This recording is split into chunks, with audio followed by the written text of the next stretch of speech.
Hello and good evening. On behalf of all of us at Yavne Academy, it gives me great honor to welcome you tonight to the Holocaust presentation presented by the class of 2021. Our graduating class this year, like close to 40 classes before them, has studied and is now presenting for you a unique production never before told by the students of Yavne Academy. I want to begin with a thank you, Dominique Sierri, Rabbi Shmuel Burstein, and of course to Mrs. Barbara Rubin, principal of the middle school, for everything that you've done to bring our students to this occasion this evening. To my students, one of the themes that we've talked about this year is the idea of being resilient. And you've studied that unfortunately, for way too long in our history, the Jewish people have been the victims of persecution and anti-Semitism. And we know, sadly, that continues even today in the 21st century. Tonight's story focuses on 4 survivors, 4 heroes. I'm not here to equate suffering. Suffering is real, and suffering exists in many different areas and in many different formats. None of us can even begin to imagine the suffering that these individuals went through during the Holocaust. It's beyond our comprehension. But I think if there's a message that you as 8th graders can take away, it's the idea of growing, of building a beautiful life, of being resilient. Being resilient is embedded into our DNA.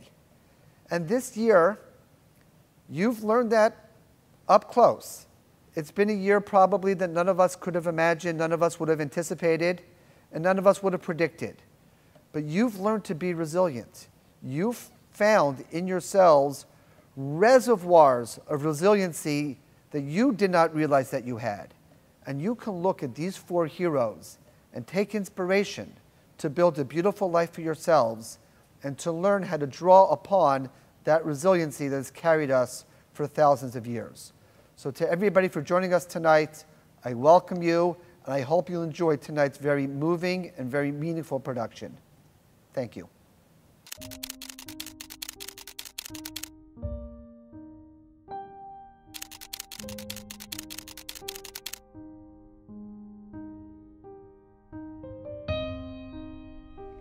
This year's graduating class of Yavne Academy is proud to share the story of the Kindertransport, the unique rescue phenomenon that saved 10,000 children on the eve of the Second World War.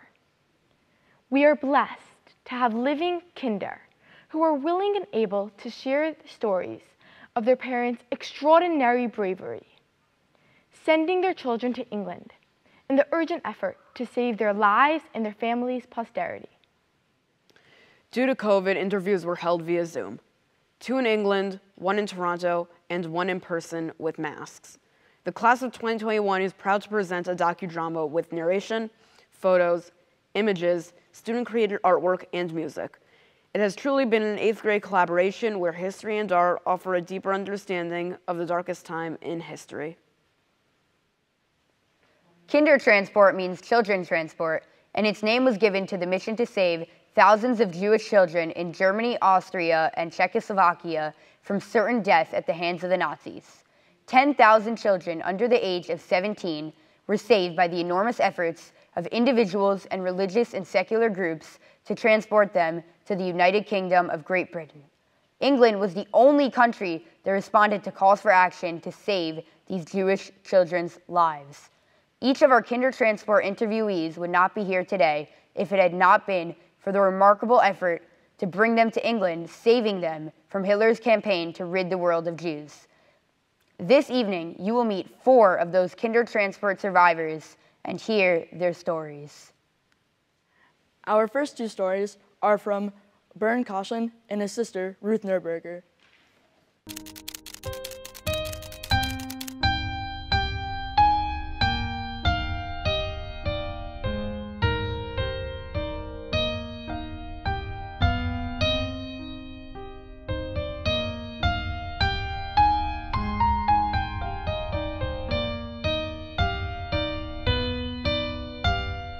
Bernd Koschland and his sister Ruth were born into a family of Orthodox Jews in Fürth near Nuremberg in northern Bavaria. Ruth was born in 1924 and Bernd in 1931 to Jacob and Babette, better known as Bella Koschland. Jacob was a traveling shoe salesman and Bella was a homemaker. The Koschlands had a vibrant and rich religious Jewish life in Fürth. Was there an active religious Jewish life in your community and in your home? Oh, it was a very, very beautiful Jewish life. Fürth is a very old Jewish community and comparative with all its inhabitants, it was quite a large community in peacetime. And it was very, very observant, the main Kehillah, but we also had a Reform Kehillah also, which unfortunately the Reform rabbi was paid by the government and not our rabbi.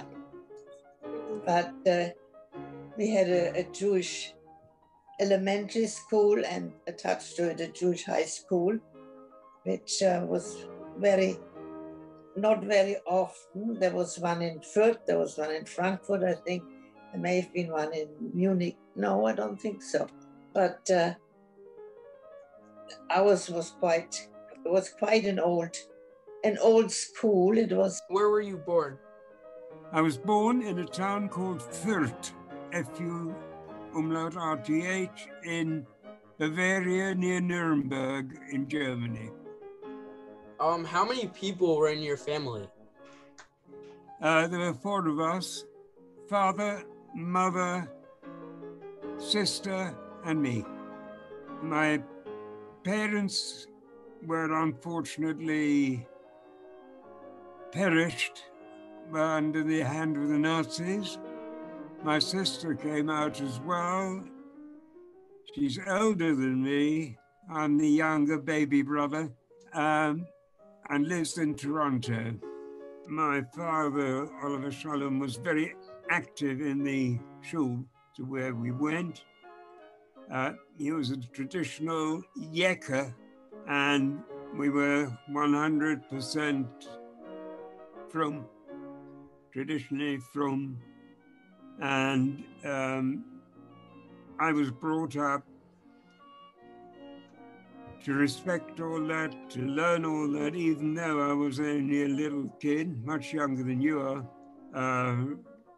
I was in fact learning Mishnah with my father at the age of 6, 7, something like it, 7 or 8, sorry. He taught me to read and daven and say brachas and all the rest of it. Okay. And so I grew up with great strength in Jewish life while I was in Germany. Got it. That is within the parameters of what the Nazis did or didn't allow.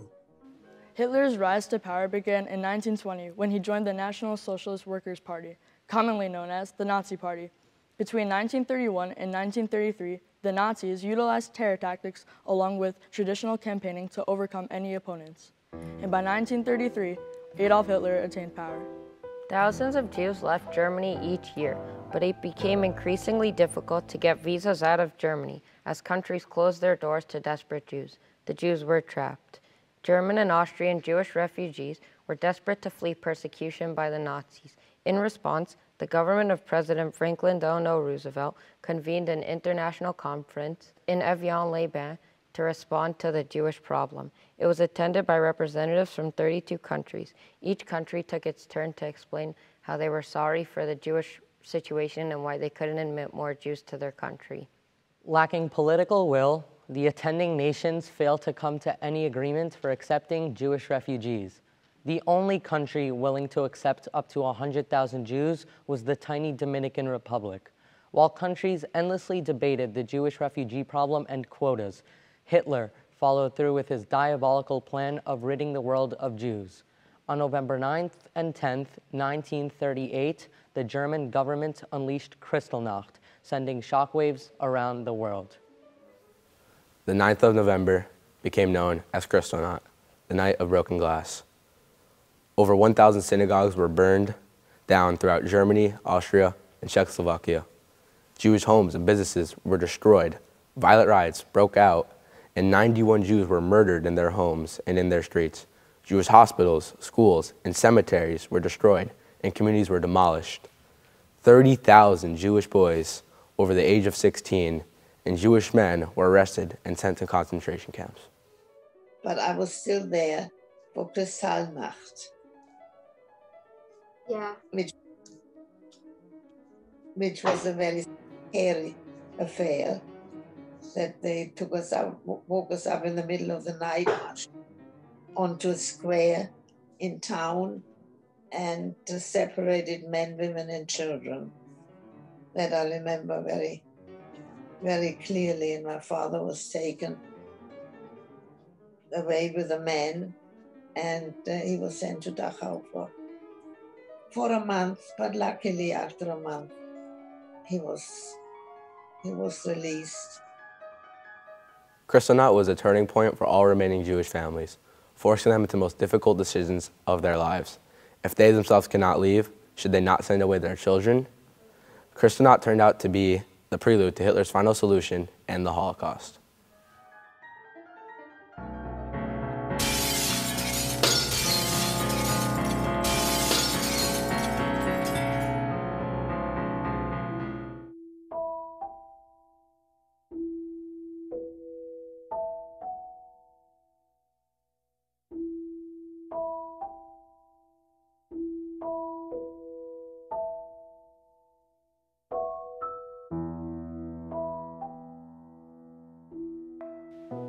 On November 21, 1938, the British Jewish Refugee Committee debated in the British Parliament for the resettlement of thousands of Jewish refugees.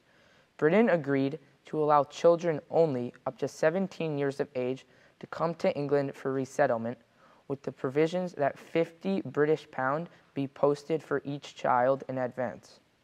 The first transport left on December 1st, 1938, and arrived in Harwich, England on December 2nd. It carried 200 Jewish children. Word of the Kindertransport spread rapidly, leaving parents with the agonizing decision of sending their children away to safety, perhaps to never see them again. Byrne left for England in March of 1939, and Ruth followed soon afterwards. Byrne and Ruth try to remember their departures. I think they were convinced that the only way out was to save my life, was to send me abroad, even though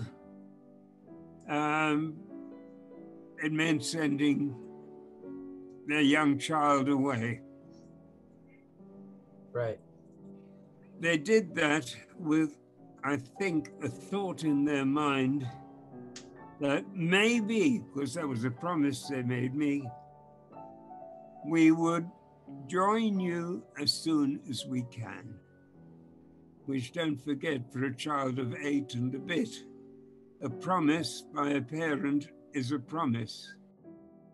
Well, what convinced them, they figured at least they wanted to get us into safety because they couldn't get out anymore. I mean, they were very anxious at one point to leave Germany, but they could not, because my grandmother was living with us and she was not well enough to be taken, and they did not want to leave her behind. So because of Kibbutz Av, I feel my parents were left behind and unfortunately lost their life. They were both taken to camps, and at least they sent us away. And it was, of course, it was very hard. My brother was 8 years at the time, and he was the first one. Luckily, my parents had heard about the Kindertransport from somebody that worked in the community, so they registered us right away. And my brother's turn came first, and he went by himself. And I always felt, I don't know how our parents could do it, what a sacrifice it was for them to send an 8-year-old just out into the open world, not knowing what was becoming of him. Bella? Bella? It's me, it's... Jacob. Jacob? Dear God. Dear God. You're home. You're here. I didn't think it... I'm all right, Bella. Were... It's okay. I'm here now. Oh, Jacob, sit down. You can barely stand. What did they do to you? Where were you? I'm sorry. I'm so sorry. The Gestapo. After everything they did, I honestly didn't know if you, Ruth, and Burton would be all right when they took me. All of us, so many men, all the men, they took us to Dachau. The children must have been terrified. They haven't stopped crying since they took you away. They wait for you. They've been so worried. They can't sleep or eat. They have been terrified. The gunshots all night long. Now, the slightest noise from outside, they shake with fear. What they saw, no child should see. The synagogues burning everywhere. The sky seemed to be on fire. Our beautiful synagogues burnt to ashes. Our home, our beautiful Firth, is no place for any of us to be, but especially our children. Where can we go? There is no place to go. The Gestapo is everywhere. So many towns, Jacob, burned to the ground. Jews murdered. What can we do? Bella, we have to send them away. Send them away? Where? There's a movement happening right now to send Jewish children to allied countries like England. England will take our children into their country. And here, all over Germany, there's a network of organizers. They're making lists. Lists? Of children to transport to safety in England. We would have to register Ruth and Bern for what they call the Kindertransport. We would go with them. We can't go. Only children, 17 and under. Our Ruth is 15. If we ask How now, could we? How would they ever live without us? How will we live without them? How could we ever? Bella, if we want them to survive, we'd have to send them away without us. And that is what we will do. Besides Ruth and Bern, we've got my parents. Oh, Jacob. I've been so worried about the children that I haven't been able to think straight. Yes, we've got Oma and Opa to think about. Bella? We can't leave them. Not right now. Bella, we have to tell Ruth and Bern. Yes, of course we do. Thousands of parents across Germany and Austria and hundreds in Czechoslovakia had to explain to their children that they would be going away for their own safety. The parents told them they could not yet go with them. They told them they would soon follow. What's a Kindertransport? And why do we have to leave? Are we all going? When? When are we going? And where? Calm down. Calm down, and we'll explain. The Kindertransport is for children, like you and Ruth, to take to a safer place. We're sending you away for your own good, to keep you safe. But where? To England. Is it far? We'll take you to the train, and you'll go on a ride to Hamburg, and you'll get to go on a boat, and then... You keep saying you. Don't you mean us? Your father and I... We can't go with you. You can't come? Why? Only children could go. That's the agreement. How can I go on my own? How will I know where to go? I don't want to be alone. I plan to travel with you on the train ride to Hamburg. Are Burns and I going together? No. I'm not going alone. Why should we all be separated? We shouldn't be separated. Ruth, you will be going to England, just not with Burns. And Burns will be going with hundreds of other children, and there will be men and women who will guide you. If I'm to go, I'll go with Burn. You need to listen to us. This is serious. Do you understand, Ruth? Your mother and I have thought this through, and we want you to be safe. And how we go about doing that is up to your mother and I. Ruth, we need your help here with Oma and Opa. Are they coming too? No, not now, Bern. Only children. And then will they let you come? I promise we'll come. We'll get our visas and come to England, and we'll all be together. How will you find me? Burn, don't worry about that right now. Let's plan what you'll take. Only one suitcase. I'm not going. You heard Papa. We need to do as they ask. You can't make me. Burns, I promise we'll come. And you know what else? There isn't anything else. Oh, but there is. I promise that you can wear long trousers if you promise to do as we say. Long trousers like Papa? No more short ones? Like a grown-up? Yes, like a grown-up. I made a decision. And what is it? I'll go. That's my boy. You know we love you, and we want you to be safe. We'll write letters and hear all about your adventure, and soon we'll join you. We promise. And so with my parents, that promise was there. And it gave them hope and me. Sadly, very sadly, my parents received the visa to come to England after the war started, so they could never move. And that's it. And one other thing, can I make you laugh at least? Sure. The second promise they made me was they would buy me a suit with long trousers when I reached bar mitzvah, bearing in mind that at that age, boys of even up to middle teens would wear short trousers, right? But the promise of a pair of long trousers kept me going. For both Bernd and Ruth, the trauma of being separated from their parents and leaving their homeland for the unknown was so great they cannot remember. Their memory is blurred by the trauma. Well, I don't, strangely enough, I always wondered how come. I don't remember. I remember when my brother left, I could see him still in my mother's arms. He came on a liner from Hamburg, and she took him to Hamburg, right to the ship. But I came on a train. I left the railway station in Fürth. I was on that train, and I never remembered what happened. Where did I say goodbye to my parents or what? And strangely enough, my brother, who is still in England, he was very much involved with the Kindertransport afterwards, and he was the editor of a bulletin that they brought out, I don't know, not weekly, maybe 3 monthly or whatever. And somebody saw his name on there and wrote to him that, I think it was a lady, that she was digging out her mother's or aunt or whatever, her papers, and they wanted to write her history or something. And they did find a note, a letter that she had written to an aunt.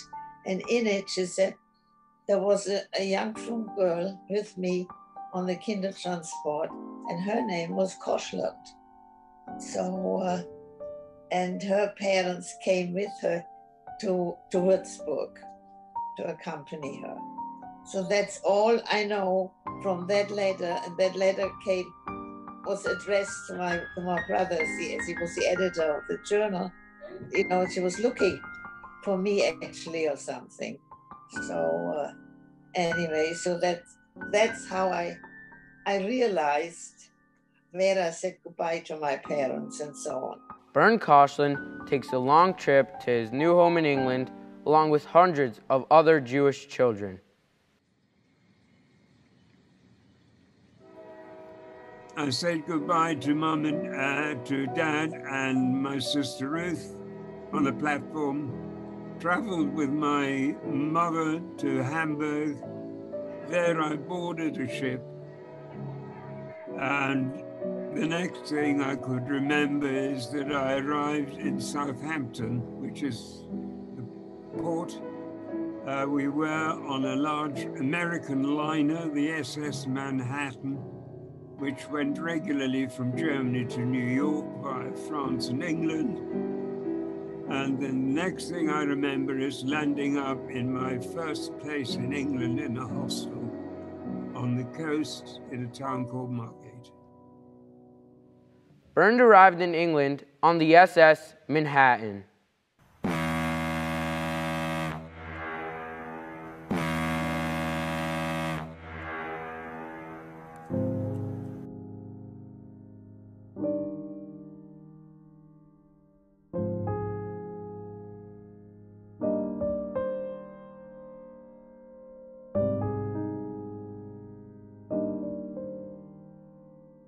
Bernd arrived at a hostel in Margate with other Jewish children. He stayed at the original vicarage for St. Margaret's, a large house built in 1865.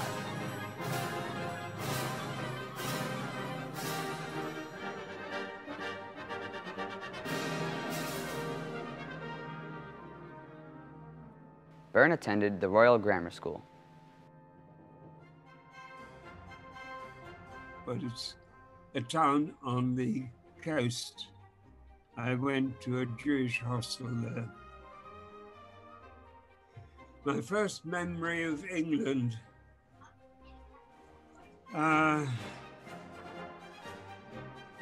difficult to say.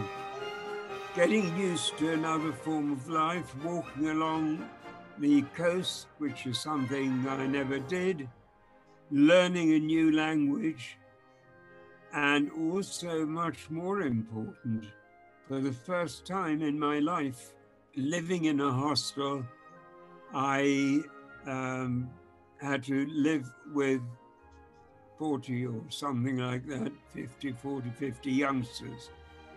And I was the youngest, so I was told, in recent years.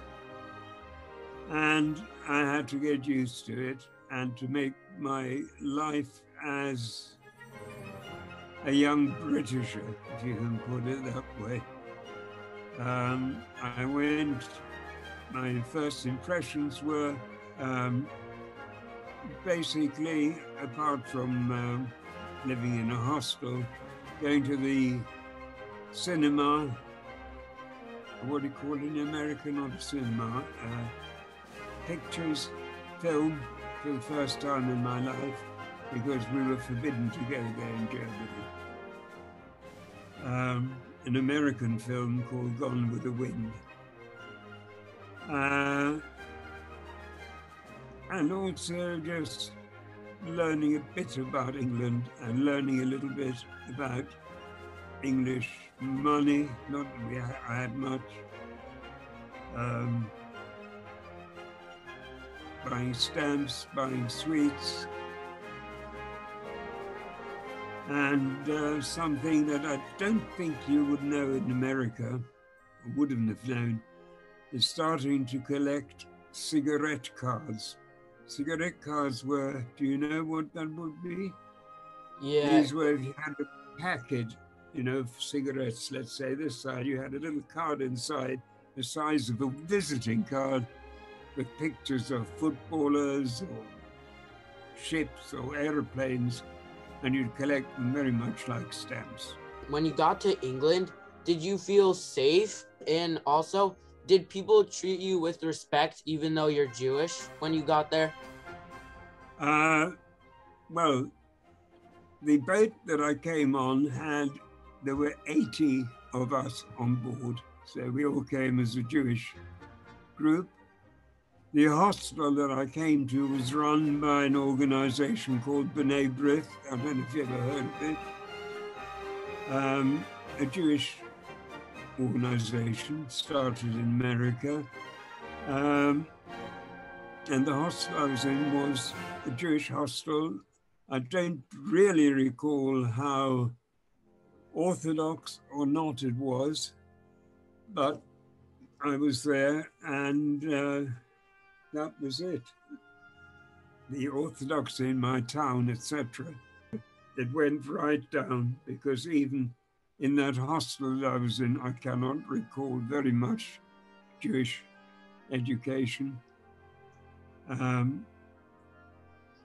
I don't really recall any. I think what I learned with my father went out of the window. I was evacuated then to a non-Jewish family, and then it went even further down on the graph. Bernd and Ruth wrote and received letters from their parents until it was no longer possible. War broke out in September 1939. A school friend told Bernd to destroy letters from their parents because they belonged to Germany. Those letters could incriminate him for communicating with the enemy, meaning anyone in Germany. Bernd, to this day, deeply regrets destroying those letters. Ruth also communicated with her parents, Jacob and Bella, and speaks to this in her interview. I was in touch with them officially till war broke out. And after that, my mother had cousins in Belgium. So they wrote to them, like they wrote to me, but addressed it to them, and they forwarded the letters to me. And for a few months, I was in contact with them this way until one day a letter came back to me: you're not allowed to correspond with the enemy. Once the war broke out, Bern was evacuated from Margate, situated on the coast. As it was vulnerable to German attack, he went to Staffordshire and lived with a non-Jewish family. Life there was quite primitive, without electricity or an inside bathroom. But Bern's foster parents were loving and caring people. Bern lost much of his beloved Jewish life and learning until he and other Jewish classmates decided they must stay home on the first day of Rosh Hashanah, the Jewish New Year. The dean of the school read them the Riot Act, and they were forced back to school. Finally, in 1942, Bern went to a Jewish hostel in Tyler's Green, where his Jewish studies and life improved. It wasn't until 1945 that Bern learned the fate of his parents, Jacob and Bella Koshland. My sister met me in 1945 as I was coming from school. As I was coming from school, and said, I've got something to tell you. Ruth, I don't know we're meeting up today. Either did I, really. I just thought I might catch you. I'm glad you did. Let's sit outside for a bit. Will this chair do? Why not? So how's Tyler's Green treating you? Couldn't be better, especially after the other disaster of a school. Don't the terrible headmaster? Imagine yelling at us Jews because we didn't go to school on Rosh Hashanah. So you're much happier here. It's very pleasant, and there's only 25 of us. Lucky for me, I passed my 11 plus exam. Not many do, you know? I wouldn't expect any less of you. I'm certainly better off with my Jewish studies. That's important. We can't forget who we are, ever lose our faith. It is so important to Mati and Vati, our mother and father. So Ruth, why did you decide to see me today? What did you really want to tell me? It's about Mom and Dad, isn't it? Yes, it is. I heard from an old friend of Mati and Vati that they were sent to Izbica, a Nazi camp. They're all deported to the same camp. He told me they were sick and died in Riga. But I know better. They were murdered by the Nazis. They promised. What could they do? They couldn't get their visas in time, Bernd. There's a lot for you to take in, and I'm sorry I had to tell you like this, but I didn't think it was right for you to wait or hear from someone else. Don't be sorry. Bernd? Yes. They did it for us. How difficult must have been. Bernd? Yes. I love you. I love you too, Ruth. After the war was over, Bern's hostel was moved to London and closed in 1948. He moved in with his foster family and was trained as a minister at the London School of Jewish Studies. He took a position as a Jewish minister at the Kingston Synagogue and later as a full-time educator. Ruth, in her wartime effort and to give back to the country that gave so much to her, enlisted in the army. She later married and moved to Canada in 1951. Bernd received his MBE, Member of the British Empire, in 2017. From then, Prime Minister Theresa May. It is a distinguished honor for his extensive work in Holocaust education. My message for the future would be, the past is with us. You can't forget the past, but it mustn't be a package that weighs you down. It must be a package in a sack on your back, and you work for the present so the present can work for the future, so that whatever you do today will help, hopefully, something for the future. Bernd was married in 1957. He has a son and a daughter. Sadly, his wife passed away in 1996. His children married, and he has 6 grandchildren. Ruth married Max Neuberger, and they have 3 children, Naftali, Yaakov, and Judy. Ruth and Max were blessed with many grandchildren and great-grandchildren. The thing that reminds me of my parents. There's two things. I don't know if you can understand the thought. When I talk to youngsters about it, I show them two items, sometimes three items, that I brought with me from home. A hairbrush, nothing exciting about that, but it has my name in initials on it, and a bag prepared by my mother, and also a siddur that belonged to my mother's father, grandfather, I don't know. So that these things are always with me. That when you're young and you have your promises of parents, particularly were coming to join you, then the war breaks out. You tend to live your new life, and the past seems to not fade away, but gets pushed very much into the background, whilst you're working very much in the foreground to establish a new way of life. As I grew older, a very strange thing happened to me, which I don't know if you can understand it. I was at Yad Vashem. I went in there and I saw pictures of Crystallite, the night when the shuls, etc., were destroyed. And suddenly there popped up on the screen a picture of prisoners in Dachau concentration camp. And from that picture jumped out at me my father. He was in the front row. It shook me then, it still shakes me when I think of it. The past is with us. You can't forget the past, but it mustn't be a package that weighs you down. It must be a package in a sack on your back, and you work for the present so the present can work for the future.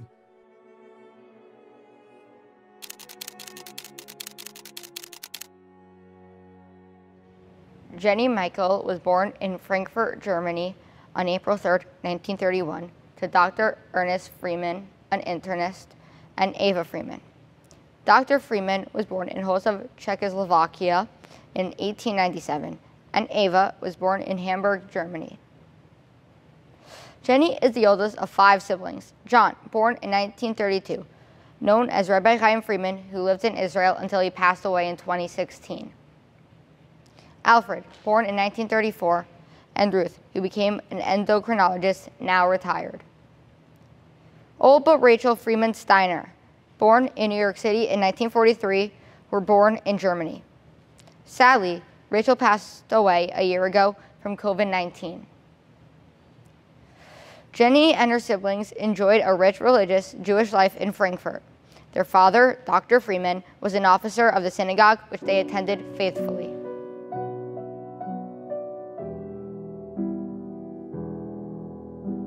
Jenny's grandparents believed in staying in close contact with all relatives, whether by visits or mail. The Switzerland cousins came often to Germany, and the Freemans went regularly to Switzerland. The closeness of Jenny's extended family became a life-saving blessing.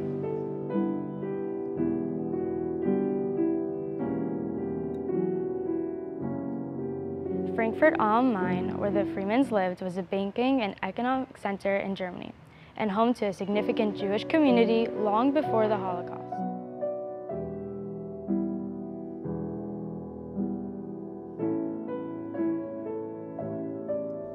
The Jewish community was first established in the middle of the 12th century.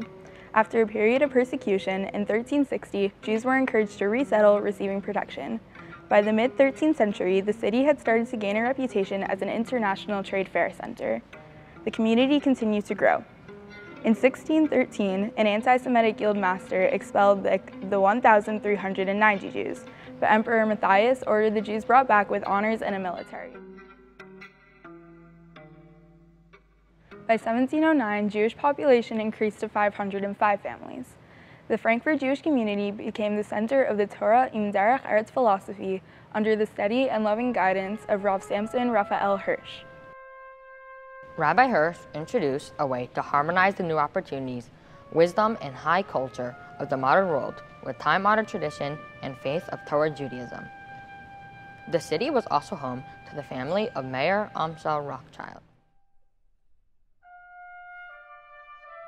He and his 5 sons revolutionized the economic life of the European continent.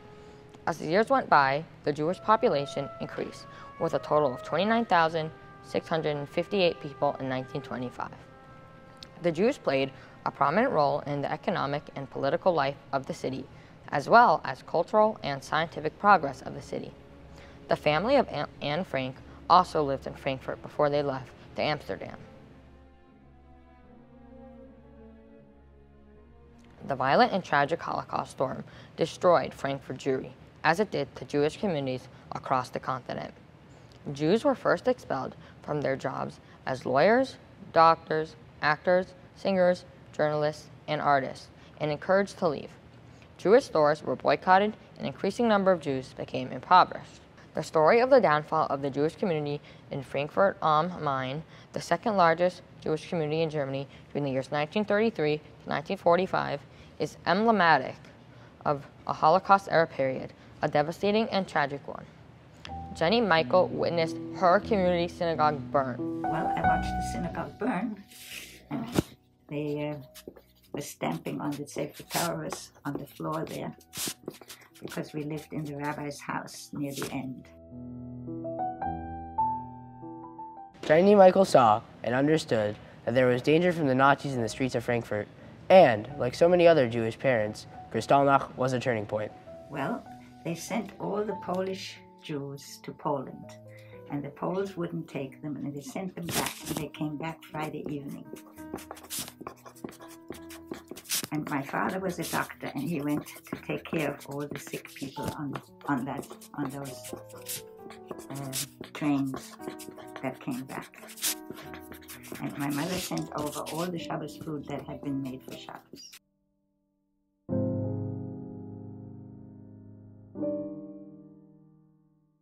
Well, they didn't have any papers to get us out of there, and they were afraid that we would get stuck, and they wanted us to live and not be dead like everybody else, so they put us on the train.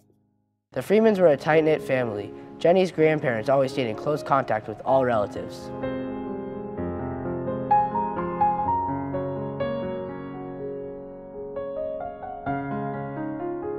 Franzi Goldschmidt, Jenny's mother's cousin, and Frau Professor Theresa Freeman, Jenny's father's aunt, worked with the other organizations arranging the Kindertransport.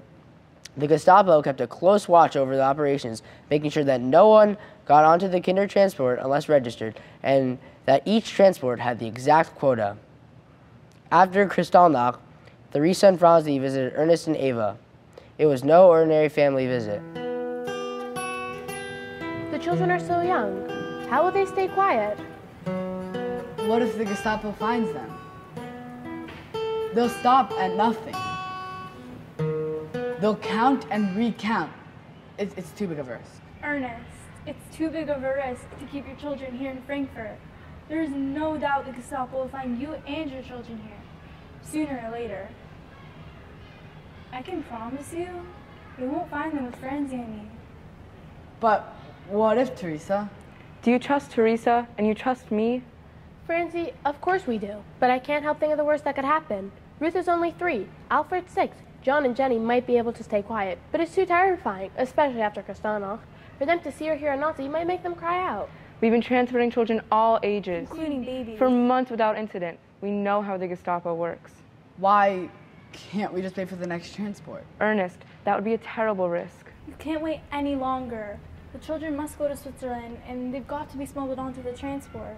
Are you sure that it has to be now? We're in contact with all the parties involved in several countries, the train and boat companies for that matter. We trust our contacts. Franzi and I have been working in Germany getting children out. We know what we're doing. Everyone is working very hard to save as many children as possible. Including parents. We can't save their children without their cooperation. Ernest? Ava, We have no other choice. The train transport's quota is 100, so Jenny, John, Ruth, and Alfred will be safely smuggled on board and hidden. We know how and we know where. The Gestapo will not find them. There's no need for you to worry. They'll be quiet. When will we see them again? You get your visas and tickets to Switzerland, and if that can't happen, you'll contact our uncle in England, and that's where you'll go. And then, we'll get out the war. Now for the hard part. We have to tell Danny and John. Remember, one suitcase and one toy. That's it. Tell them they'll be safe and with family. I know this is very difficult, but you know where your children will be, and you know they'll be safe. Yes, thank God, they'll be safe. I'll be on that train, and when we get to Switzerland, I'm taking them home with me.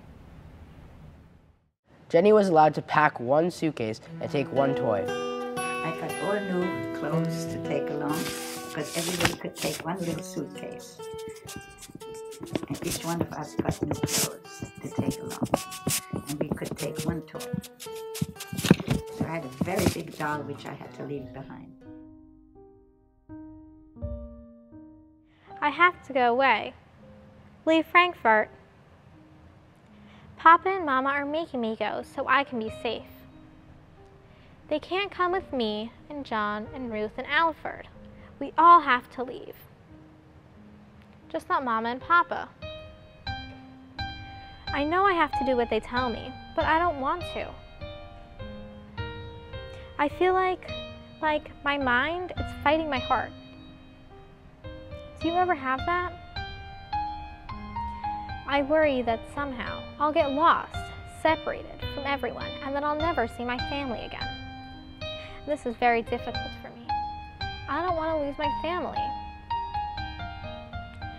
But we can only take one suitcase and one toy. Well, that toy can't be big like you. But you'll have Mama and Papa. I worry about so many things. Will I ever see my parents again? What if the Nazis find us hiding? Aunt Francie and Aunt Teresa have to hide us when we go on the train. The Nazis count everybody. If they find us, then what? How dangerous is the train? What if it stops? What if the Gestapo comes back? What will happen to you? What will happen to Mama and Papa? I hope that Papa's able to heal people again. He's forbidden to work here. Why do the Germans hate the Jews so much? If Papa can be a doctor again and he makes money, maybe he and Mama will be able to come to Switzerland too. All of these thoughts jump around my head and I get scared. Something I just thought. I have to trust in Hashem and believe that we'll all find our way back together again. The Kindertransport was 100 orphan children from Frankfurt, and it was arranged by Franzi Goldschmidt and Theresa Freimann. We were 4 extras. And so one girl took my little sister and went to the bathroom and locked the door. And one guy took my brother and went to the bathroom and locked the door, so that when the Nazis counted, there were only 100 children around. Jenny's parents, Ernest and Eva, left Germany in March of 1939 for England. Once in England, they met up with their uncle, his sister, and her family who had already fled to England. Ernest and Eva Freeman were finally reunited with their 4 children, Jenny, John, Ruth, and Alfred, on February 14, 1940. The president of Switzerland, Marcel Pilet-Golaz, had his daughter to escort all 4 children from Switzerland through France on a boat through the English Channel to England. The children were unaccompanied on their whole journey.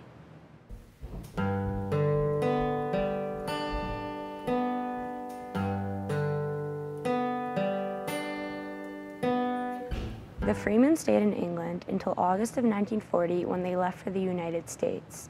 Jenny's father, Ernest, once in England because he was from Germany, was considered an enemy alien, and in May of 1940 he was taken to the Isle of Man.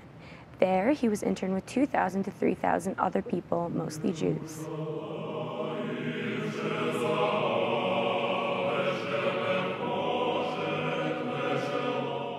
Rabbi Solomon Schonfeld, a hero who single-handedly rescued thousands of Jews during the Holocaust, bringing several thousand children, rabbis, teachers, and other Jewish religious officials to England, visited the camp to make regular inspections.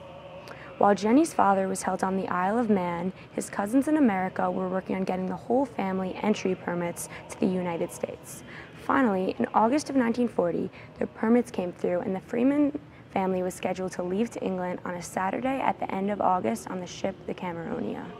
That very day in August, Dr. Freeman was escorted to the Cameronia and reunited with his family.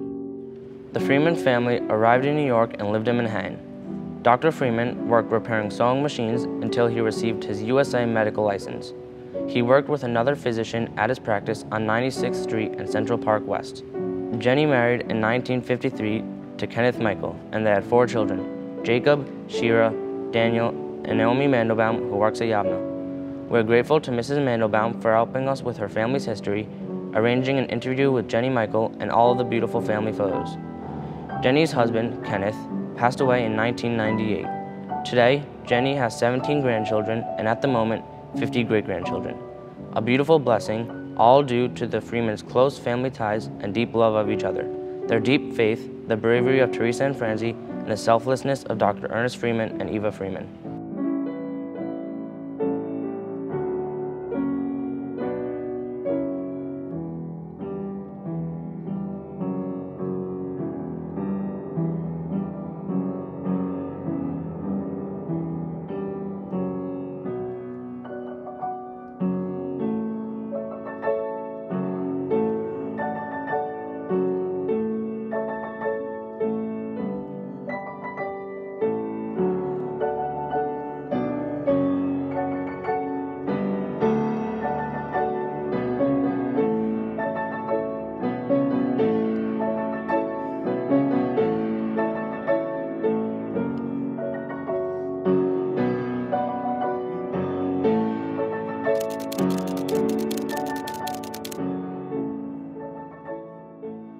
The Jewish community in Vienna, Austria was settled in the 12th century with thriving religious community, businesses, and institutions. Jews lived in an area near the Judenplatz. There, the center of Jewish cultural and religious life was located from the 13th to 15th century. At the Judenplatz, a monument was erected commemorating the 65,000 Jews who perished in the Holocaust. The remains of a 12th century synagogue were found at the commemoration site.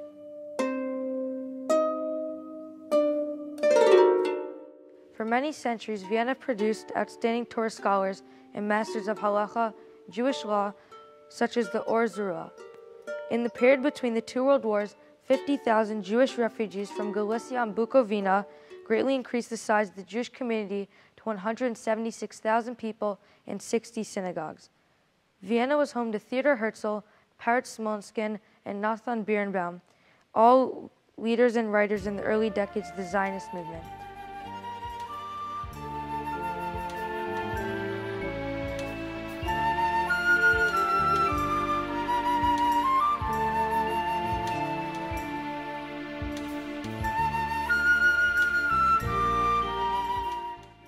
Vienna was also home to the Reich family. Erich Reich, one of our honored kinder, was born there in 1935. He was the youngest son of Shopsy and Mina Reich. Jock was his older brother and Ossi the middle brother. Shops Reich was a salesman and a chazan, an official cantor at a synagogue. The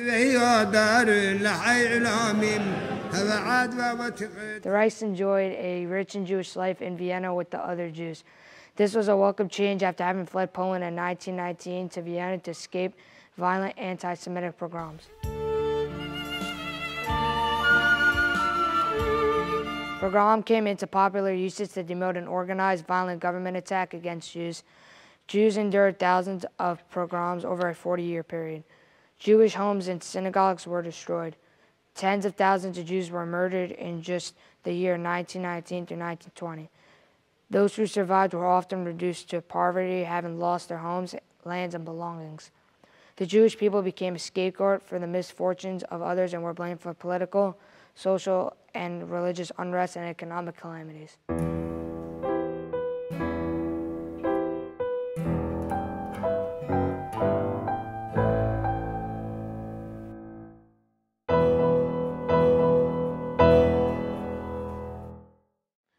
pogroms continued against the Jews throughout the centuries. In 1938, Herschel Greenspan, a German-born Jew living in France, received a letter from his Polish-born parents, informing him that they, along with thousands of other Polish-born German Jews, were expelled to the German-Polish border. His parents pleaded with him to protest and bring attention to their plight. Greenspan, in opposition, shot Ernst von Roth, the German embassy's third secretary in Paris. Ernst von Roth died 2 days later.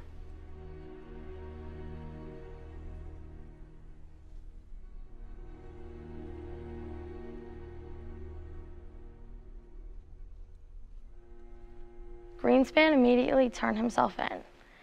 German leaders used this as an excuse to perpetrate the Kristallnacht pogrom throughout Germany and Austria on the 9th of November 1938. 30,000 Jews were sent to concentration camps. Jews were attacked, beaten, and publicly humiliated on the streets of their lovely German and Austrian cities and towns.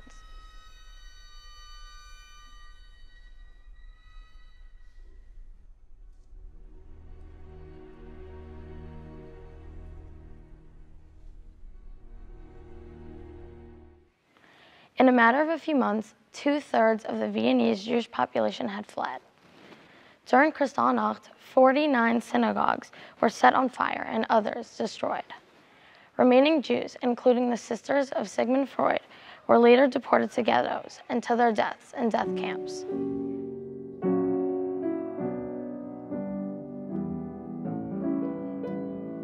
By November 1942, the Jewish community of Vienna ceased to exist. Shapsi and Mina fled such pogroms in Poland in 1919. Little did they know that 20 years later, they would need to flee Vienna and Austria, which was all but surrounded by fascist countries. In 1938, following the Anschluss, the annexation of Austria into Nazi Germany, Polish-born Jews were literally dumped across the German-Polish border outside the Polish town of Zbazin. Their life was extremely harsh.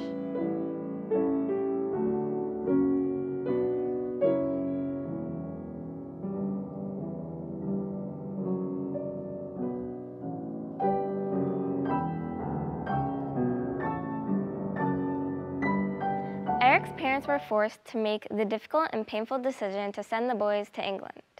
Eric was only 4 years old when he and his brothers left for England. It would be the only way to save their sons. Jock, 11, Ozzy, 10, and Eric, only 4, became a part of the Kindertransport.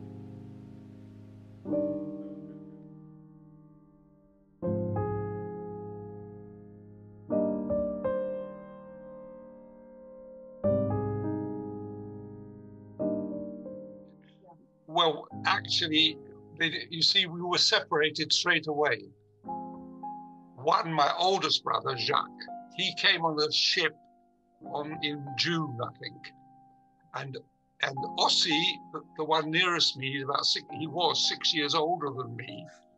We together, I was only 4, we came on the last ship, which arrived in London on the 29th of August.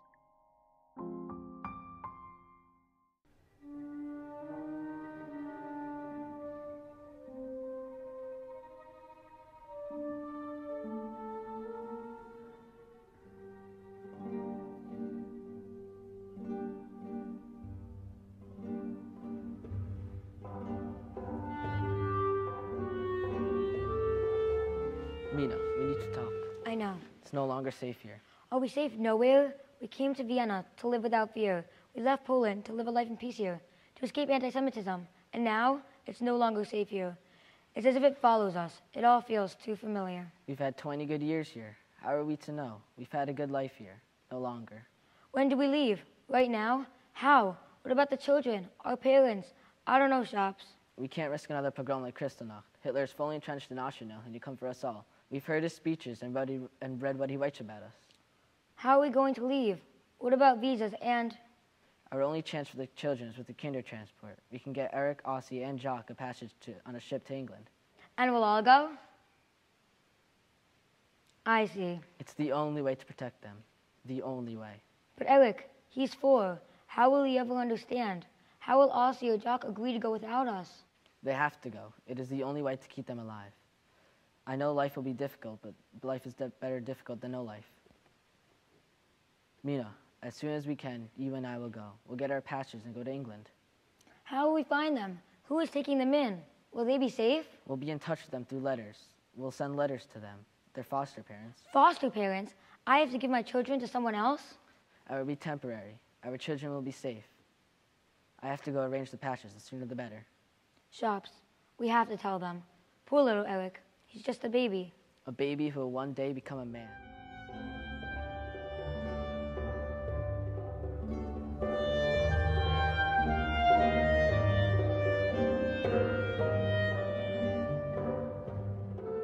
Eric's earliest memories are of Burchett House, a refugee hostel in Dorking. But Eric was the first at Bloomsbury House when he arrived in London in 1939 with his brother Ozzie.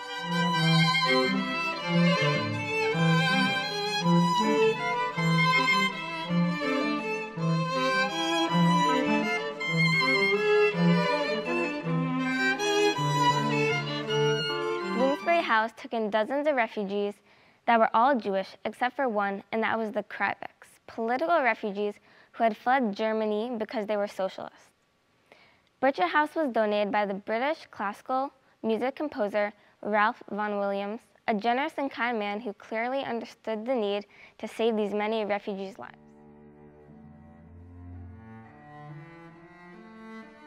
All the other children at Burchett House left, with Jewish foster families leaving only a handful of children behind, and Eric was among them. Williams and staff at Bloomsbury House met with the Krybecks, and the Krybecks decided that they will foster Eric. Only 4 at the time, Eric soon became a part of the Krybeck family. I don't remember much. You've got to understand that. Yes. And I certainly do not remember my parents or Vienna or wherever we were sent, or Zvonjin. My first memories are of a small room in a place called Dorking, which is in Surrey. And the reason I was in Dorking is because a well-known English composer by the name of Ralph Vaughan Williams decided to take some refugees down there in the refugee home.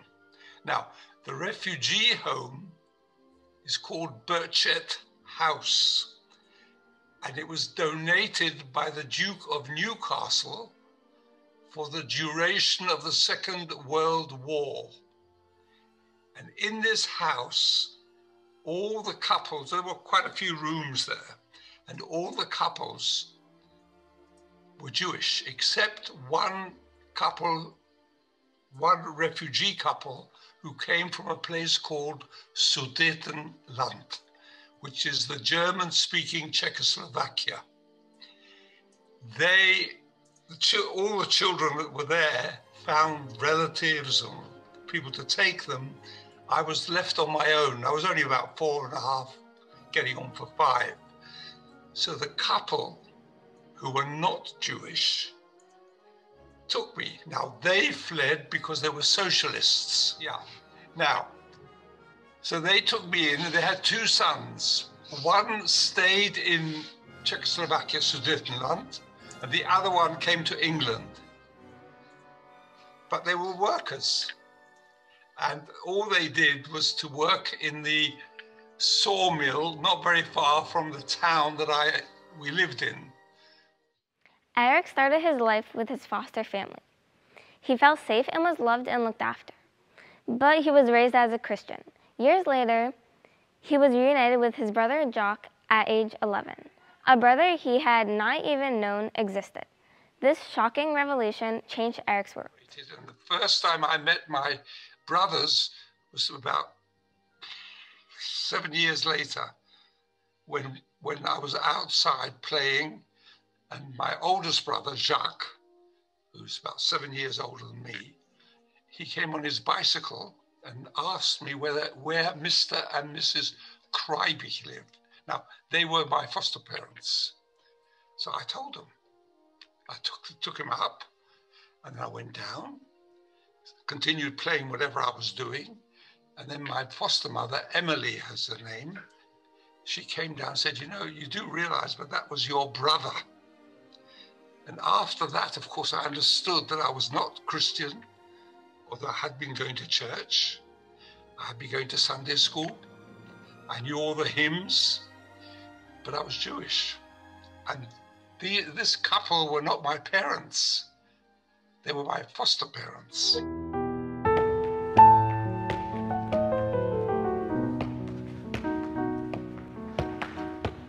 Excuse me?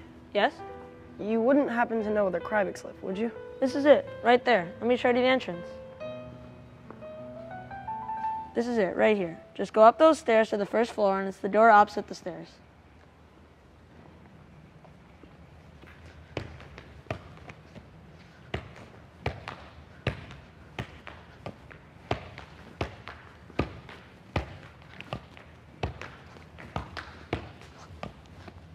Eric? Eric? Yes? You do know that the boy you sent up those stairs is your brother, Jacques, don't you? Come with me.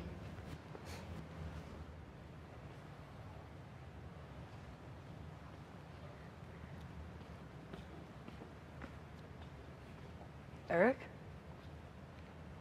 You're my brother? I guess so. I had no idea it was you. I didn't either. I thought you might be here, but I wasn't sure. I'm on my way to work, and I thought perhaps I could speak with Mrs. Krybek and find out about you. It's okay, Eric. It's been 7 years, and you were so little, only 4. Sit down. Tea, Jacques? No, but thank you. Eric, we have a brother, Aussie, too, who's living in England. Aussie? Jacques and Aussie. I just don't remember. I only know this family. Do you remember long ago when you first came here from Vienna? There was no one to take you in, and so we did. Mom and Dad saved us. They sent us here on the Kindertransport, along with thousands of other Jewish children, so we would be safe. Jewish? Yes. You had to leave because of Hitler and the war. If you hadn't, I don't know if you would have survived. I'm Jewish? Not Christian? How you raised me? I mean, I've been going to church, to Sunday school. It's all we knew how to do. What about Aussie? Yes, he's 6 years older than you. I'm the oldest. I'm 18 now. I'm 11. Yes, the baby. Look, Eric, I know this is an awful lot for you to take in. What about our parents? They sent letters for the longest time, but then they stopped. You were so young. How did we come here? I left Vienna first in June of 1939, and you and Aussie left Vienna in late August of 1939 on the last boat. I came with Aussie? Yes. I'll leave you two. If you need anything, let me know. Thank you, Mrs. Krybek. Have you been happy, Eric? The Krybeks have been good to me. Family to me. So yes. That's all I know. Of course. I would never have recognized you if Mrs. Krybek hadn't told me.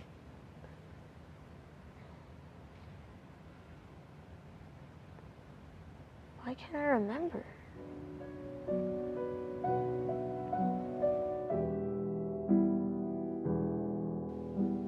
Eric went to Dorking County Grammar School from 1946 to 1948 and then went to London's Hasmonean school, where the dramatic transition from his inability to remember his previous life in Vienna, his parents, or his brothers, compounded by his Christian upbringing, was too much for him. Eric went on to join his relatives in Israel at age 13. There he was able to regain his Jewish heritage, which he loves, but his uncle found it difficult to cope with Eric, who was a teenager and could not speak Hebrew. So Eric found his way to his cousin, who lived on and was part of the Hashomer Hatzair Kibbutz Moravia, a Zionist youth movement which began in Poland in 1913.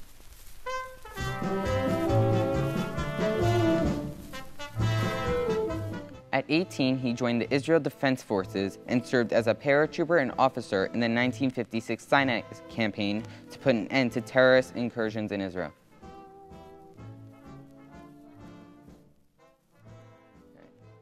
He later returned to England to visit his brother Ozzy. Both Jacques and Ozzy intended to make Aliyah, which Jacques did, and then he emigrated to Australia. But Ozzy was not well enough and died of cancer. He later learned the fate of their parents. I did a lot of research. The only thing I could find out is that my father, well, first of all, they were both of them, both my mother and father were in the Warsaw Ghetto. And from the Warsaw, I've got a telegram to my uncle in Israel, which says that they are there, but the boys are in England, with the boys being us. Now, my father was sent to Majdanek, and from there to Auschwitz. And the last I know about him is 1944. My mother, I have no idea. Nobody can tell me. I've tried for years to find out. I mean, I think, I may be wrong, but I think she either died in Warsaw in the ghetto, or she died in Treblinka, where everybody was sent to afterwards. But I don't know. Sir Eric stayed in England as a shaliach, a Jewish emissary for Hashomer Hatzair, serving in Manchester's Mamluk House from 1963 to 1964. He then entered the travel trade, first as a director of Thomson Holidays and then of Thomas Cook. Just over 20 years ago, he set up his own charity challenges company, Classic Tours. It began when a close friend asked him to raise some money for the Jewish charity. Still running the company at the age of 78, Sir Eric raised around 75 million British pounds for 200 to 300 different Jewish and non-Jewish charities, organizing cycling, trekking, mountain climbing, and camel riding. Sir Eric was knighted by Prince Charles in 2010 for service to charity. He is the author of the book, The Boy and the Statue, From Wartime Vienna to Buckingham Palace. The book's title refers to the famous Kindertransport statue, The Arrival, a memorial bronze sculpture by Frank Meisler. Sir Eric is the boy with the cap in the forefront depicted in the statue.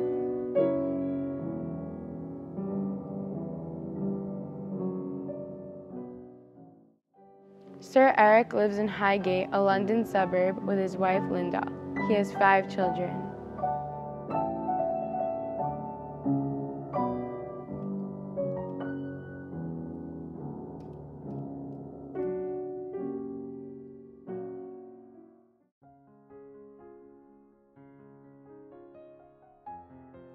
I had the privilege of speaking with my Zaidi, David Rosenbaum, about the experiences of my great-grandfather, Moshe Aaron Jack Rosenbaum, for whom I am named. Jack was born in a small village in Poland, close to Lodz. He was the youngest of 9 children. On Pesach of 1939, the Nazis invaded the town and sent all the Jews to the Lodz ghetto. In 1941, my great-grandfather and his family were sent to Auschwitz. While in Auschwitz, he experienced a real miracle. His bunk was told to strip and march across the camp. Jack knew that they were headed to the gas chambers. So along the way, he jumped into a sewage ditch, figuring if he was going to die, at least it wouldn't be in the gas chambers. When he woke up, he was shocked that he was still alive. Naked and soaking wet, he went back to his own barracks, which were empty because everyone had been killed. He wandered into a barrack full of people, which turned out to be the infirmary. These imprisoned doctors took him in, clothed him, fed him, and took care of him. After he was healthy, they smuggled him out in a bread cart that brought bread from outside of the camp. He ended up outside of Auschwitz. There, he snuck into a group of prisoners, which were being taken from Auschwitz to a coal mine. There were 500 prisoners, and he managed to hide among them. He worked in the coal mine for 2 years until he was transferred to Buchenwald. He was liberated from Buchenwald in 1945 and put into control of the Allied command. After the war, he married my great-grandmother Adele, whom he met in a DP camp.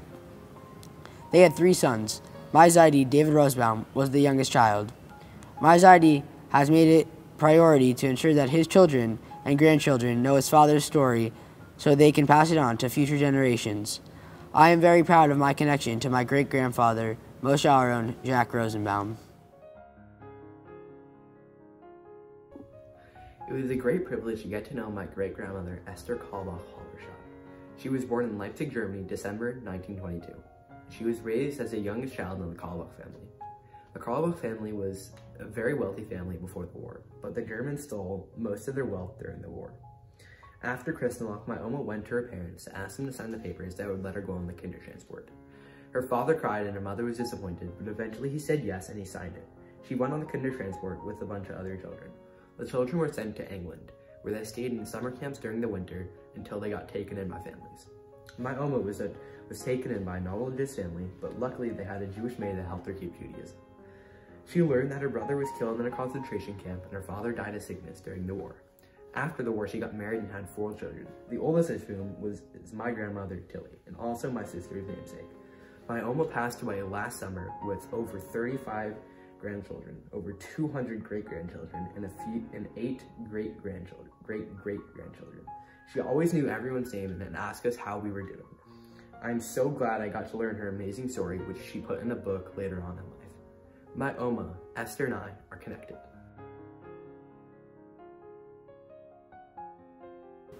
Marlo Epstein Schachter was born in 1930 in Insterburg, Germany. She had a wealthy family, which was mainly due to her father's successful manufacturing store of clothes and suits. In 1936, she and her family began to feel as though something was wrong. Many of her friends did not play with her anymore, and she was kicked out of classes. Marlo and her family left Germany and moved to Lithuania. The year 1940 was very challenging for the Jews. The Germans invaded. In 1941, they ordered all Jews to wear a yellow star on their clothing. Marlo's brother attempted to wear a shirt of his without the star, but was caught by the SS and sent to prison immediately. Her family had to pay a fortune of money to get him back. A week after his return, Marlo's family was commanded to go to the Kauno ghetto, which was 40 blocks large and fenced in. While in the ghetto, her family was forced to do labor while she was spared from doing work because she was only 12 years old. Her grandparents were imprisoned in the 9th Fort, dug their own graves, and sadly murdered on the spot. Then, she, her mother, and her aunt were sent to Stutthof concentration camp, while their father and brother were sent to Dachau concentration camp, where they died. She saw many Nazis with guns that were surrounding the camp. One day, the Nazis started gathering up the children. Her father's friend attempted to hide her under potato sacks, but she was sniffed out by Nazi dogs and found. She was put on a truck, but one of the Germans recognized her and told her to run to her aunt, who was a secretary for the Germans. She dressed Marlo up and disguised her as an elderly lady. Marlo was not recognized when Nazis came by. She did not have a number imprinted on her arm because they ran out of ink when it came to her turn. At the end of the war, the Russians liberated her, and she came to America with her mother on the boat, the SS Ernie Pyle. Here, she married and had 2 children. One of those children, Mrs. Hirschhorn, now teaches at Yavne Academy. Marlo Schachter and I are connected. Vega Lieberman was born in Czech on the first day of Rosh Hashanah in 1921. She was one of 9 children and the oldest girl. Her mother passed away before the war, so Vega took care of her siblings and her father. During the war, Vega was sent to Auschwitz concentration camp. She had a number tattooed on her arm. In the camp, they were given terrible clothing to wear as well as wooden shoes. They were given very little food and worked very hard. They were called for roll calls many times in the middle of the night. During roll call, people got separated into 2 groups. One group would be allowed to live, and the other would be sent to die. Vega, along with her sisters, were separated from 2 of our other sisters. When the Nazis turned around, they jumped back. They didn't know which line was which, but as long as they were together.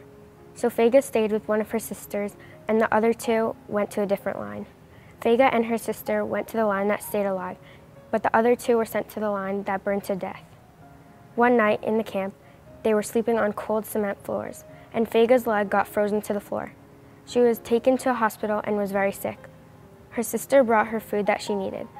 Later, her sister got frozen to the floor as well, and Vega brought her the food that she needed and made sure she was well. After the war, when they got back, some of their belongings were stolen by non-Jews, and they had to fight to get them back. In 1976, the whole family immigrated to America. They continued all Jewish laws and life that their parents had taught them. You never know why you were chosen to be spared, but you just think that Hashem decided you're worth being saved and still have important things to accomplish in your life. The number on Vega's arm made my grandma think, how could someone survive something like that and yet be normal after? Future generations should think that Vega stayed true to her upbringing. She was religious until the last moment and didn't give up. She was a hard worker who made the best of what she got. Vega Lieberman is my great-grandmother, and although she's not with us today, we are connected.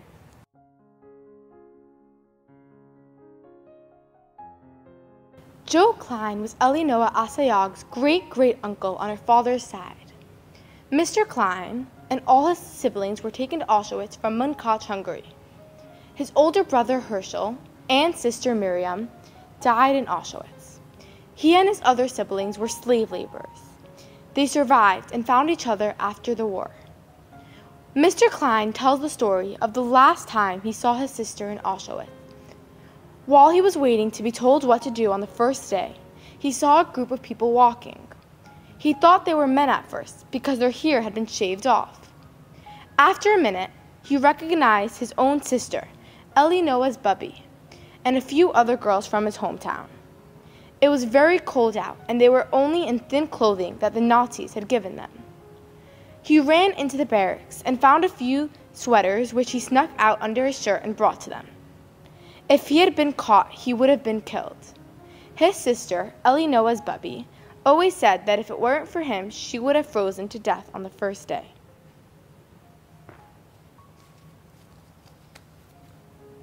That was the last time he saw them in Auschwitz because men were on one side and women were on the other. He was later sent to Buchenwald. His sister Miriam died in Auschwitz. She had a baby that was separated from them, and they never knew what happened to that baby until his son found family in Israel years later. He had survived. Joe Klein and we are connected.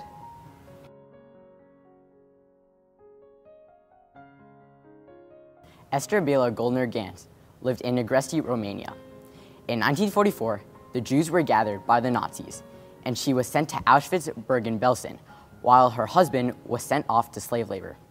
During a selection before Joseph Mengele, her 3-year-old son, Yosef Yitzchak, was sent to the gas chambers in the arms of his grandmother. Then, in 1945, she was liberated at Auschwitz and assisted by Red Cross Switzerland, which was an organization that helped reunite families. She reunited with her husband Hirsch, who had also survived. They moved back to their hometown in Romania. There, they had 3 more children, Rachel, David, and Sarah. In 1960, HIAS, an organization to assist refugees, paid $500 per Romanian Jew to allow them to leave, so she and her family immigrated to Israel. Here, she continued to raise her family. She lived to the age of 75. Esther Bela Goldner-Ganz was my great-grandmother. She and I are connected.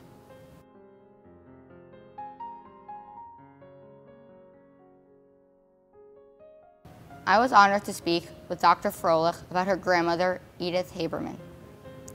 She was born in Hungary in 1922 to a middle-class Jewish family. Her mother died before the war when she was 16. Her father owned a bakery and a grocery store. He was a shul rabbi, and he very generously gave tzedakah. She was 18 when the Nazis came. They took her father, and he was later killed in a concentration camp. They were rounding up women to take them, but luckily, Edith didn't get picked.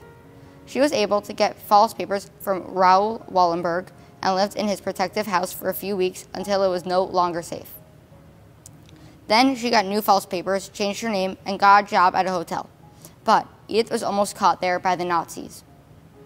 She then went to hide in an underground shelter where bad people lived for 2 days, and then the Russians came and liberated them. Afterwards, Edith went back to Budapest and met Joseph Haberman. They married in 1946 and opened a grocery store in Budapest. They had a daughter named Susan, who was actor Froehlich's mother. They left for America in 1949 and arrived in 1951 and had another child. Mrs. Haberman learned that a Jew must always remember where she came from and never forget who she is and her heritage. Even while in hiding, Mrs. Haberman kept that in mind. She also learned to always have faith and trust in Hashem and never give up. Edith Haberman and I are connected because she is the grandmother of my aunt, Dr. Froehlich.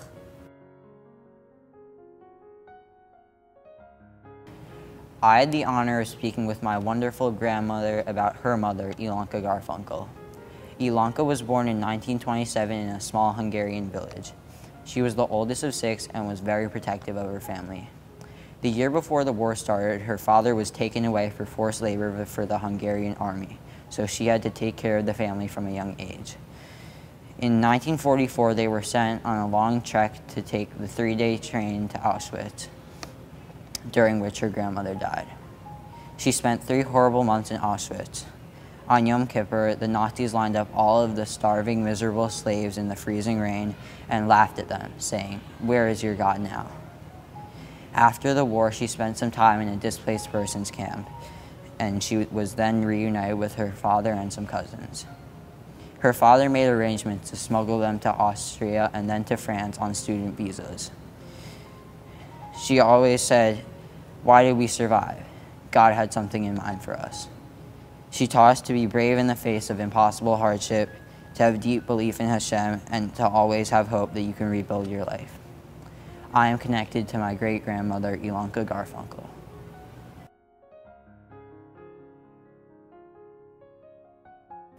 I spoke to my great-aunt Sarah about her mother, Leah Tripp. Leah was born in Sadugura in 1910. She lived in a city called Czernowitz, which is a great city where more than 50% of the population were Jews. The Germans came to the city and began enforcing many rules. All the Jews were put in a ghetto, and upon entering, you gave the keys to your house and a list of the belongings in it to a guard at the entrance. While in the ghetto, one of 2 things could happen. The first is that you could get sent to a concentration camp called Transnistria. The other option is what Leah did, which was work. She worked doing some crochet and needlepoint for Germans. One of the things she made is a picture of a rabbi, which she brought with her to Israel, and we still have today. In around 1941, she and her family left for Israel. After some traveling, they got to Istanbul, where they were going to take a boat to Israel. The first boat that she and her family were going to take was a boat called the Struma. They didn't end up taking it, and that boat happened to have sunk on the way to Israel. They got on a different boat, and when they got to Israel, she and her husband moved to Tel Aviv, where on the first Yom HaAtzmaut, she bore a son, my grandfather. Leah Tritt is my great-grandmother. We are connected. Michelle Kira and her family, which included her parents and 2 older brothers, lived in Vyshkov, Poland. She was young when the Germans invaded her town, and she witnessed them shoot and kill her parents.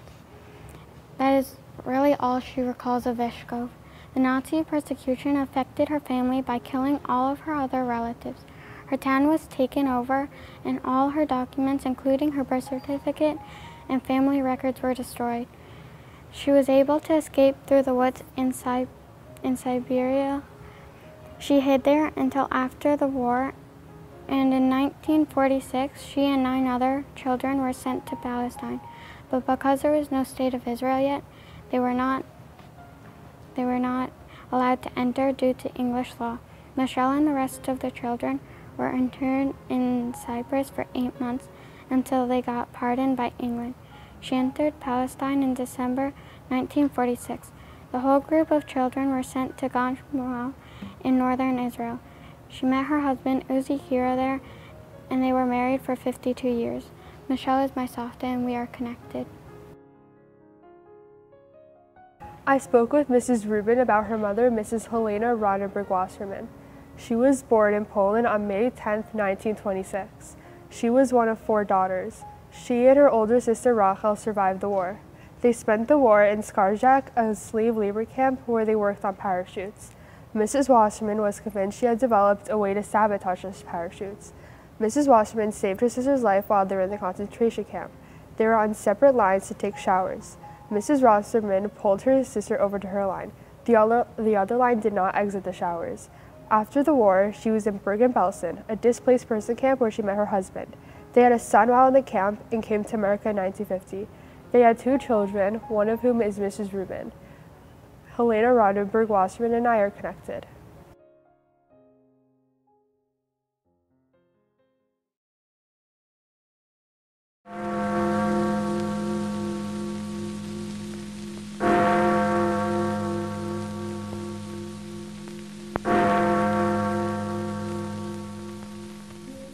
When the war ended in May of 1945, all the kinder from the many Kindertransports are believed to have survived the warriors after their dramatic and desperate passage out of Germany, Austria, and Czechoslovakia. Today, most of the kinder are no longer with us, while others continue to tell their stories. Bernd, Eric, Ruth, and Jenny consider it their duty to share with others about the difference that kindness makes in the lives of countless individuals. They have spoken to schools and adult audiences. Bernd has been featured in a BBC documentary.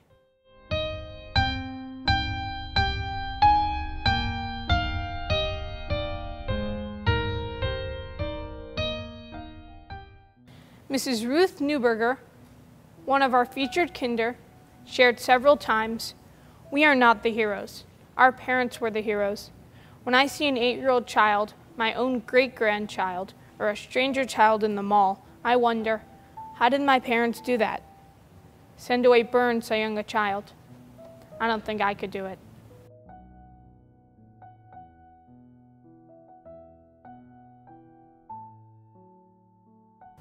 We have lived.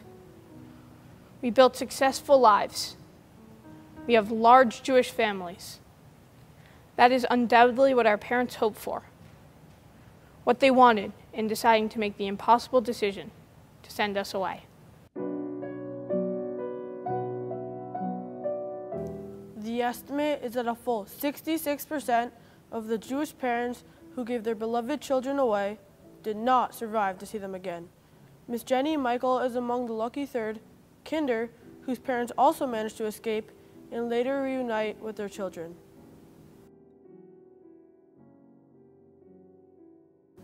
With the cruel murder of over 1.5 million Jewish children by the Nazis and their collaborators during the Holocaust, the survival of every Jewish child, their spiritual as well as physical survival, became most urgent.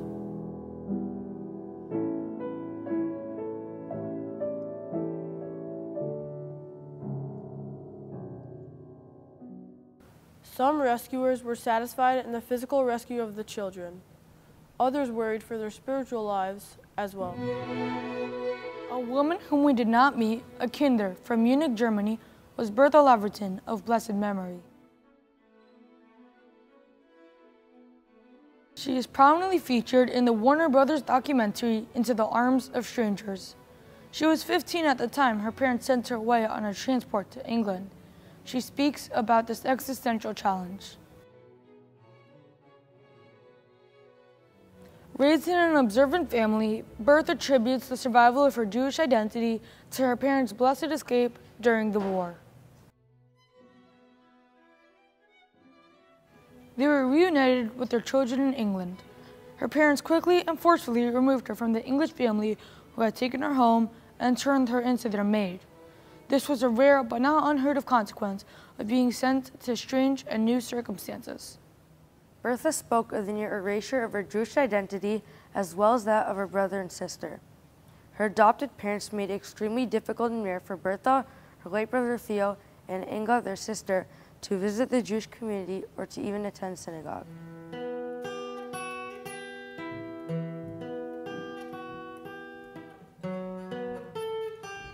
Bertha estimated that between 2,000 to 2,500 kinder, while blessedly and thankfully saved from the destruction of the Holocaust, were nevertheless lost to the Jewish people. Loving Christian families in the main, like the foster parents of Sir Eric Reich, rescue their lives. Most didn't have the tools or will to see the continuation of their rich Jewish heritage. Bertha and many other Jews from that era credit Rev. Solomon Schoenfeld with being one of the rare, firebrand rescuers who steadfastly looked after the rescued children's spiritual survival in addition to their physical survival.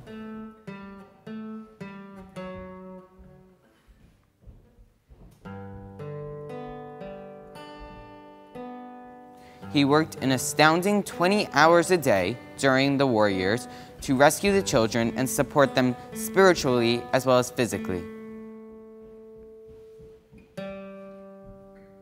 One of the many refugees who Rev. Schoenfeld traveled to visit was our Jenny Michael in her English location.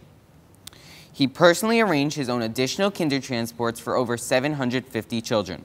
He placed each child in a Jewish home or environment as he had promised all their parents he would. Many British Jewish families responded to Rev. Schoenfeld.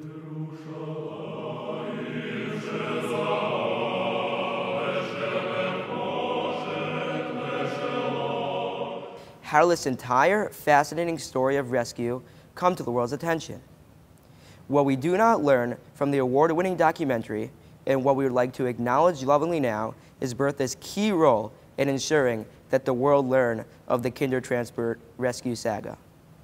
She was the world president of the Kindertransport and nearly single-handedly brought the story to worldwide attention. Bertha organized the very first reunion of the rescue Kinder back in 1989, 50 years after the founding of the rescue effort. She was deeply grateful that hundreds of Kinders came.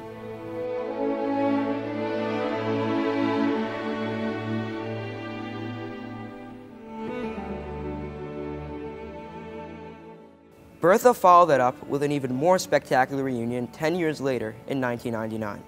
Over 1,000 of the 10,000 Kinder arrived in London from all over the world.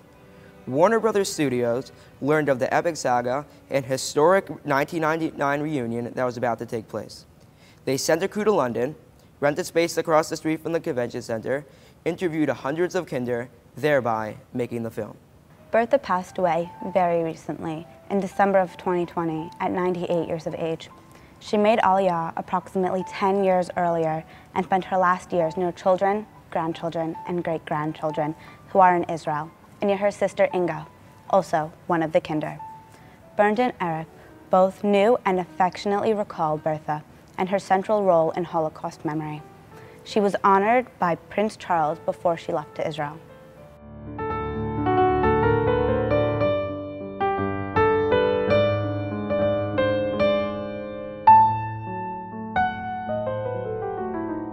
We are forever grateful to the government of Great Britain for their magnanimous expression of humanity, something that was so pitifully rare. We are grateful to the thousands of families who opened their homes to the children. Finally, we are grateful to our special Kinder, to Reverend Bernd Koschland, Mrs. Ruth Neuberger, Sir Eric Reich, and Miss Jenny Michaels. Each of you generously offered your time and your hearts to tell yet another generation a story that must never be forgotten.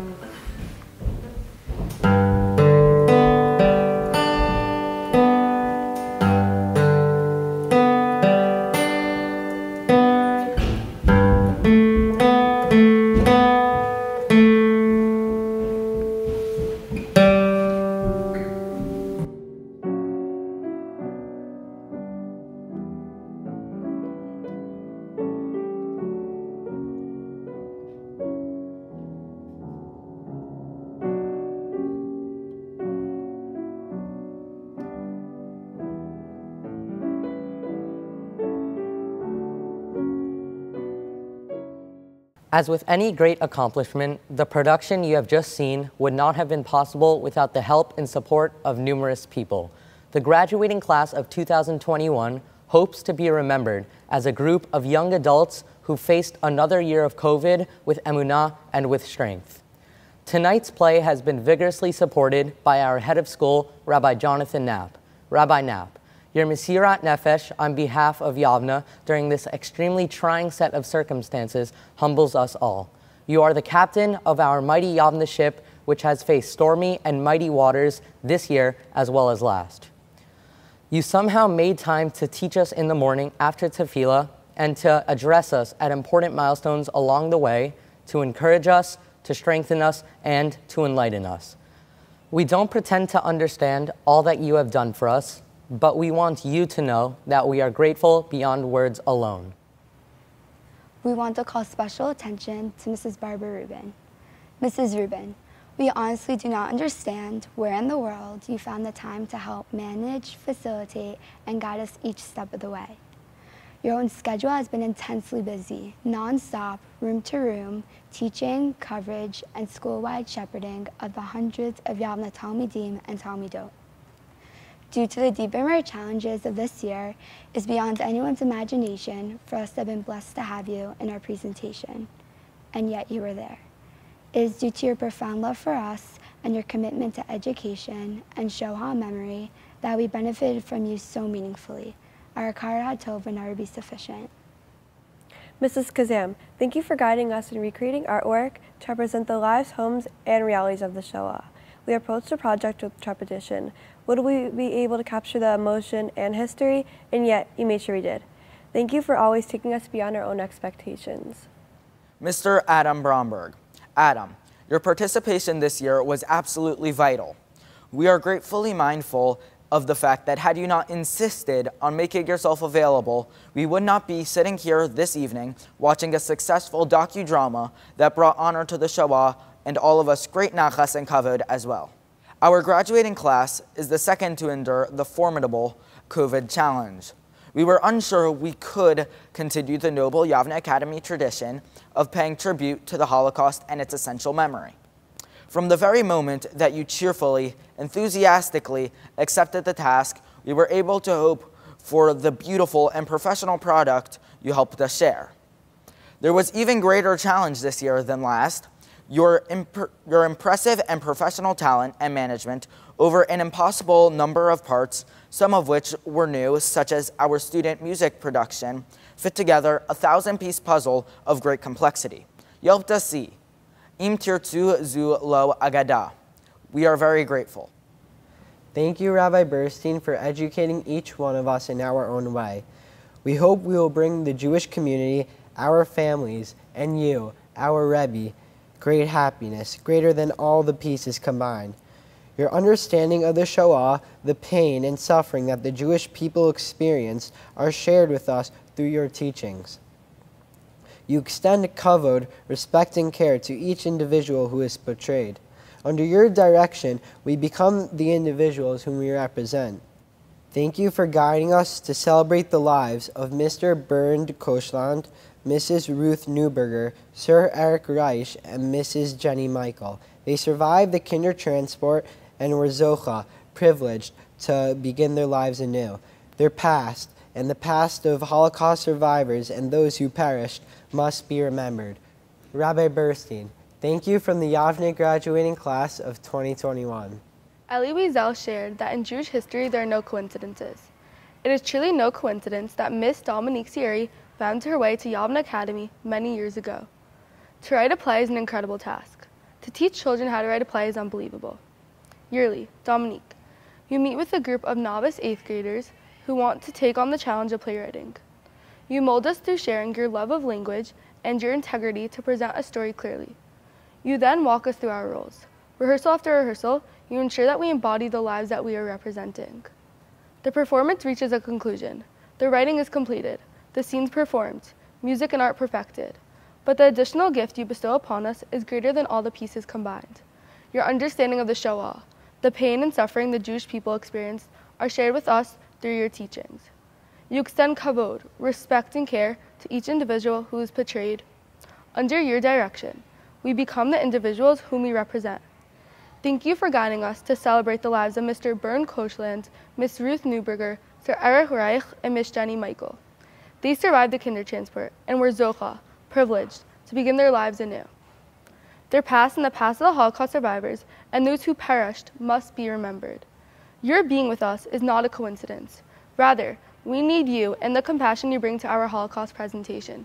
Thank you from the Yavne graduating class of 2021.